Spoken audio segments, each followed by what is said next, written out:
یہ بات ہے مولا علی کی، جنہوں نے ایک بے بس جن کی ایسے مدد کی کہ پوری جنات کی دنیا ہل گئی۔ روایت ہے کہ جعفر جن حضرت علی سے بے انتہا محبت کرتا تھا۔ ایک دن ایک طاقتور کافر جنات کا گروہ جعفر جن کی قوم پر حملہ آور ہوا۔ وہ جن اتنے طاقتور تھے کہ جعفر کی پوری قوم کو مارنے لگے۔ جعفر جن نے مردوں کی طرح مقابلہ کیا، مگر دشمن بہت زیادہ تھا۔ جب اس نے دیکھا کہ اس کی قوم بچ نہیں سکتی تو اس نے اللہ سے دعا کی، یا اللہ، محمد و علی کے واسطے میری مدد فرما۔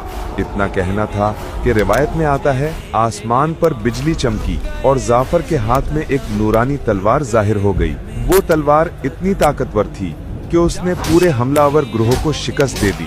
اسی لیے بعد میں جعفر جن کو جنات کا سردار کہا جانے لگا۔ اس جنگ کے بعد جعفر جن نے اللہ کی بارگاہ میں عہد کیا، میں ہمیشہ آل رسول کی مدد کروں گا، چاہے دشمن جن